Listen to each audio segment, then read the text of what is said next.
MKZ news, खबर सीधी, साफ और सच्ची। देश और दुनिया की हर बड़ी छोटी खबर, नो फेक, नो मसाला। आज ही फॉलो करें। प्रगति सुरक्षा के स्तंभ पर टिकी है।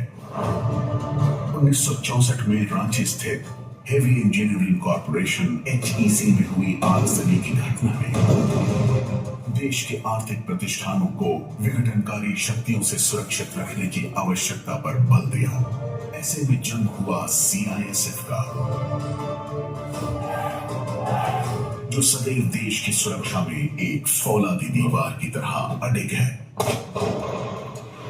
देश के लोकतंत्र के मंदिर से लेकर Vande Mataram CISF coastal cyclothon 26 press conference CISF unit CSMI airport Kalina camp Mumbai में आयोजित की गई।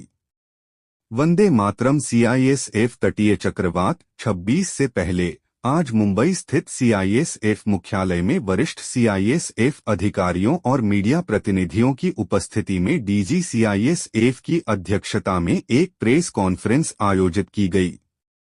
वंदे मातरम CISF तटीय चक्रवात 26 को 28 जनवरी 26 को गृह मामलों के माननीय राज्य मंत्री श्री नित्यानंद राय द्वारा वर्चुअल माध्यम से हरी झंडी दिखाकर रवाना किया जाएगा। वंदे मातरम CISF तटीय साइक्लोथॉन 2026 का शुभारंभ 28 जनवरी 26 को गुजरात के लखपत किले और पश्चिम बंगाल के बकखाली नामक दो किनारों से एक साथ होगा और इसका समापन 21 फरवरी 26 को केरल के कोच्चि में होगा। समापन समारोह 22 फरवरी 26 को होगा।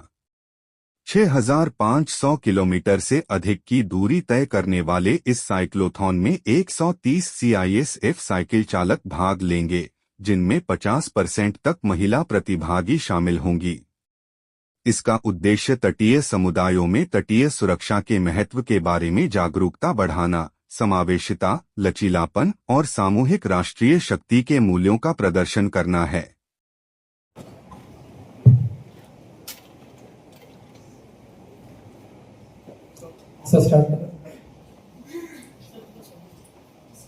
जय हिंद। मैं प्रशांत द्विवेदी, सहायक महानिरीक्षक मंचासीन Shri Padmakar S Ranpise IPS, ADG south Shrimati Mamta Rahul IPS, DIG western zone Shri Himanshu Pandey sir DIG DE, यहाँ पर उपस्थित प्रिंट मीडिया व इलेक्ट्रॉनिक मीडिया के सभी सम्माननीय सदस्यगण का हार्दिक स्वागत व अभिनंदन करता हूं। Vande Mataram CISF coastal cyclothon 2026 हेतु आयोजित इस प्रेस कॉन्फ्रेंस की प्रस्तावना हेतु मैं श्रीमती ममता राहुल उप महानिरीक्षक को आमंत्रित करता हूं। मैडम।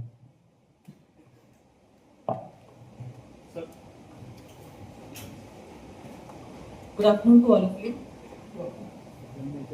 हमारे महानिदेशक महोदय CISF की ओर से मैं मीडिया के सभी सदस्यों का हार्दिक स्वागत करती हूं और आज के इस इंटरैक्शन में शामिल होने के लिए आप सबको धन्यवाद ज्ञापित करती हूं। CISF भारत की प्रमुख केंद्रीय सशस्त्र पुलिस बल है, जिसे देश की महत्वपूर्ण बुनियादी ढांचे और आर्थिक जीवन रेखाओं की सुरक्षा सौंपी गई है।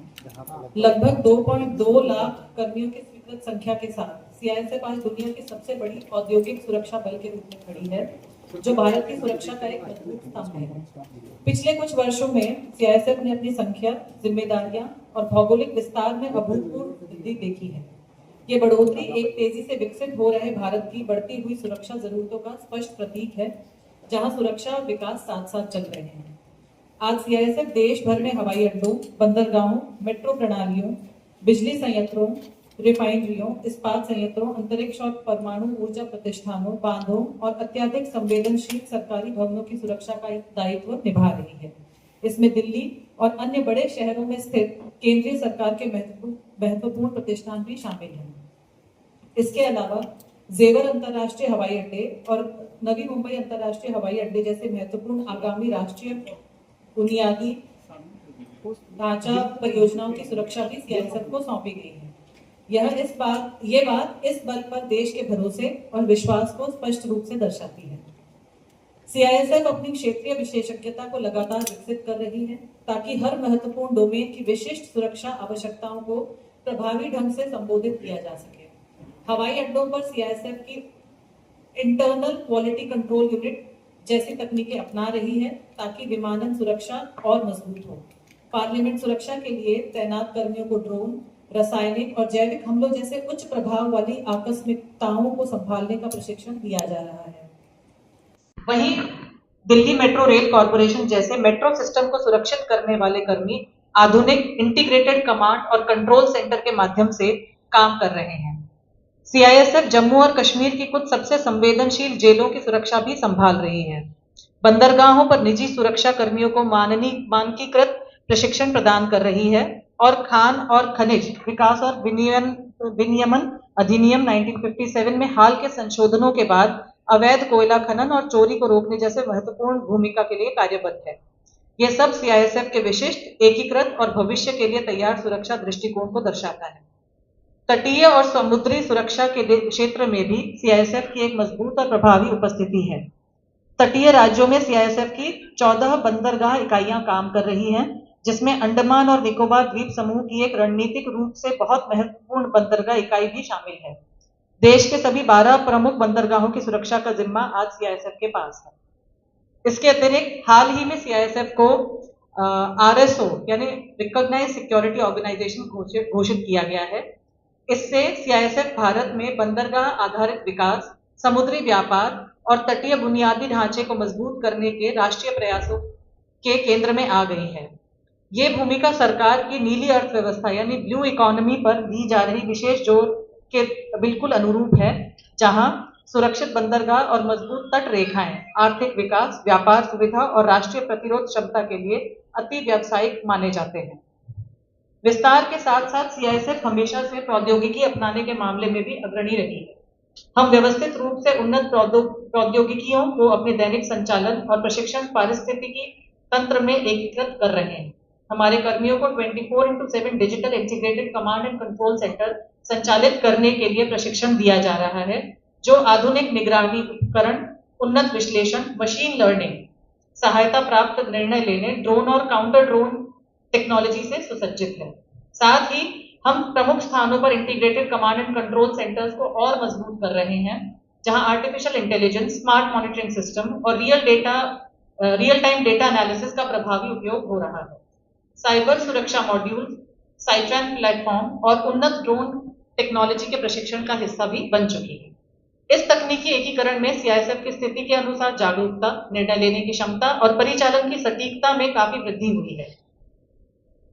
सीआईएसएफ ने संगठनात्मक विकास के लिए कई ऐतिहासिक पहल भी की है। भारतीय सेना के साथ पहला इंटीग्रेटेड ट्रेनिंग बैच शुरू किया गया। अब तक का सबसे बड़ा खेल भर्ती अभियान आयोजित किया गया, जिसमें नेशनल और इंटरनेशनल स्तर के खिलाड़ियों को शामिल किया गया है। पहली बार पसंद आधारित पोस्टिंग प्रणाली शुरू की गई है और सीआईएसएफ परिवार के बच्चों के लिए छात्रवृत्ति की संख्या में भी उल्लेखनीय वृद्धि की गई है। इसके अतिरिक्त सीआईएसएफ ने अपनी पहली पूर्ण महिला यानी ऑल विमेन बटालियन का भी गठन किया है, जो लैंगिक समावेशता और सशक्तिकरण की दिशा में एक महत्वपूर्ण कदम है। विशेष रूप से यह भी उल्लेखनीय है कि सीआईएसएफ अधिकारी सुश्री गीता सामोता ने माउंट एवरेस्ट पर सफलतापूर्वक सीआईएसएफ की पहली कर्मी और पहली महिला अधिकारी होने का गौरव हासिल किया। ये उपलब्धि सीआईएसएफ की उत्कृष्टता, साहस और महिला सशक्तिकरण के मजबूत आचार को प्रतिबिंबित करती है। आगे देखते हुए सीआईएसएफ अपने आप को एक भविष्य के लिए तैयार, सजग और प्रौद्योगिकी संचालित बल के रूप में कल्पना करती है, जो जटिल सुरक्षा चुनौतियों का सामना करने में पूरी तरीके से सक्षम है। फोकस रहेगा कि साहसी लड़ाई, तकनीक कुशल और बहुकुशल कर्मियों को विकसित करना, जैसे आधुनिक प्रशिक्षण, उन्नत तकनीक और निरंतर क्षमता निर्माण में सहयोग मिलेगा। नेतृत्व, व्यावसायिकता और नवीनीकरण को हर स्तर पर प्रोत्साहित करते हुए सीआईएसएफ देश की सुरक्षा का एक विश्वसनीय स्तंभ बनी रहेगी, उत्तरदायी, प्रतिरोध क्षमता और हमेशा तैयार। Thank you.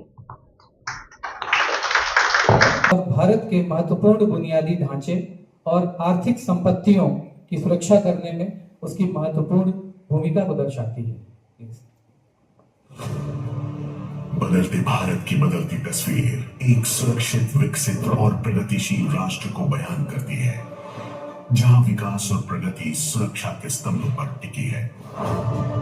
1964 में रांची स्थित हेवी इंजीनियरिंग कॉरपोरेशन HEC में हुई आगजनी की घटना में देश के आर्थिक प्रतिष्ठानों को विघटनकारी शक्तियों से सुरक्षित रखने की आवश्यकता पर बल दिया।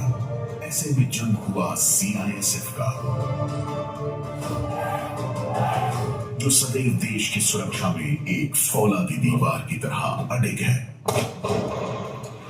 देश के लोकतंत्र के मंदिर से लेकर परमाणु अनुसंधान, भारतीय अंतरिक्ष अनुसंधान तथा विभिन्न औद्योगिक इकाइयों के साथ 370 से भी ज्यादा अहम ठिकानों और स्थानों की सुरक्षा की जिम्मेदारी अपने कंधों पर उठाए ये प्रहरी हैं सजग और सबल।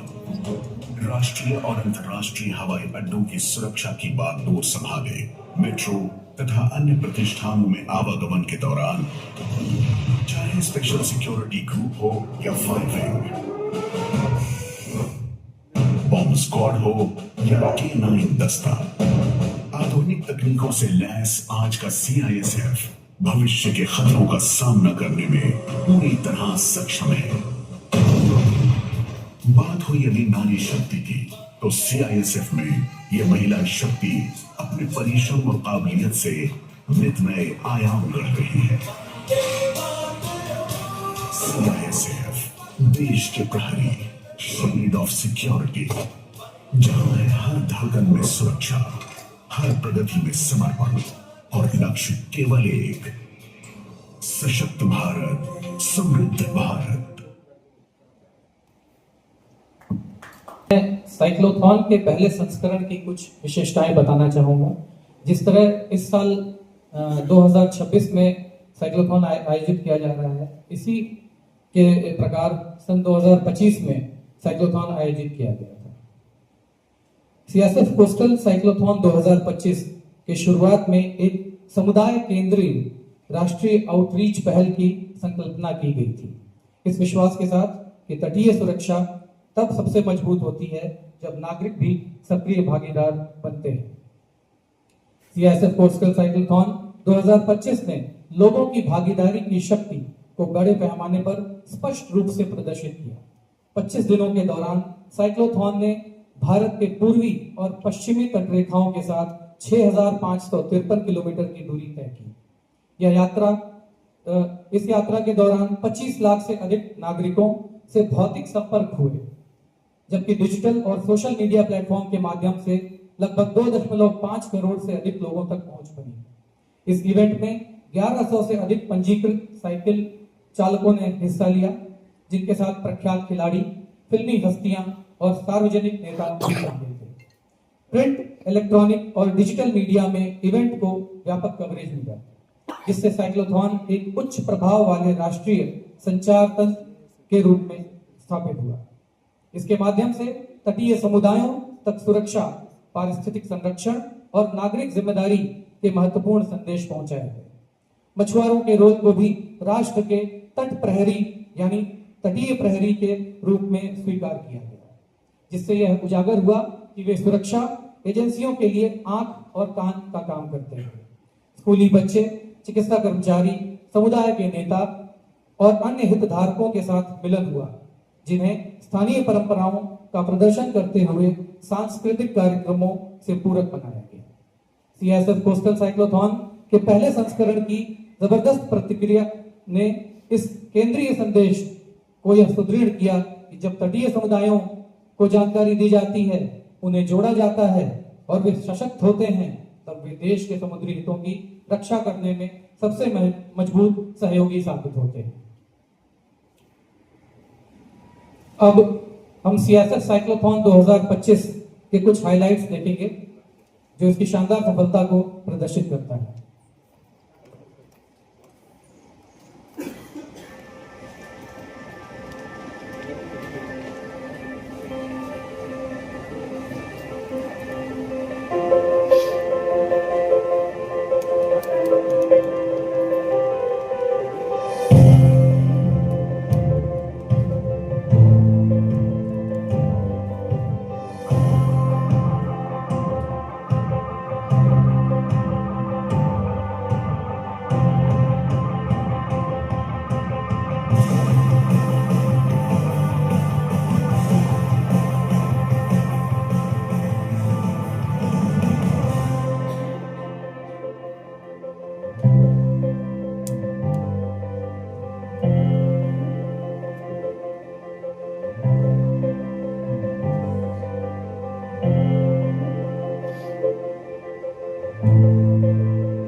अब मैं एडीजी महोदय से अनुरोध करता हूं कि यहां पर उपस्थित प्रिंट मीडिया, इलेक्ट्रॉनिक मीडिया व डिजिटल मीडिया के सदस्यगण को ब्रीफ करने का कष्ट करें।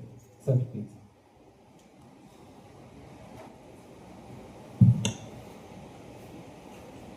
Very good afternoon to all the representatives from media. This is the second edition of Coastal Cyclothon by CISF, and this time we are naming it Vande Mataram Coastal Cyclothon 2026. All of us are aware that port security and coastal security are very important, and Government of India is giving a lot of importance to the port security as well as coastal security. Last year, DG and IG conference was held at Bhubaneswar, which was presided by Honorable Prime Minister. Similarly, National Security Strategies Conference was held in Delhi, which was presided over by Honorable Home Minister. In both these important conferences, it was decided that we should give adequate attention to the coastal security and port security, and keeping this in view, actually the first edition of CISF Coastal Cyclothon was launched last year, and it was a huge success. Last year, similarly, both the coasts were covered, and final function was held at Kanyakumari, and because of your cooperation, media impression for that event, for the entire Coastal Cyclothon was more than 3 crore. So I hope that for current edition also will get similar support from media and all those who are connected with this cyclothon. All of you are aware that this year our national song Vande Mataram is completing 150 years, and that's why we are combining these two important events. Celebration of 150 years of Vande Mataram song and the second edition of CISF Cyclothon. So this year the cyclothon will be inaugurated on 28th January, and main inaugural function will be held at New Delhi at Major Dhyan Chand Stadium. In that function, our Honorable Minister of State Shri Vidyendra Rai will be the chief guest, and all other dignitaries of Delhi and senior officers from various departments will be present there, and they will virtually inaugurate this cyclothon. And the team of cyclists from east and west coast, they will start from Lakhpat port in Kutch district of Gujarat, and the second team will start from Bakhali, a place in South 24 Pargana of West Bengal. So this both these teams will cover a total distance of about 6,500 kilometers.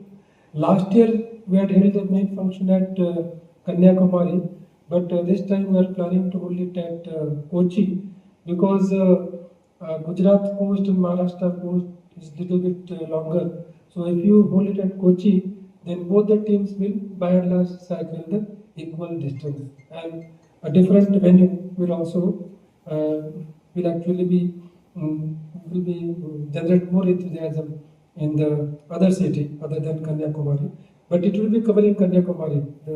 The eastern side team will be covering Kanyakumari also. Major functions will be held at many important cities along both the coast.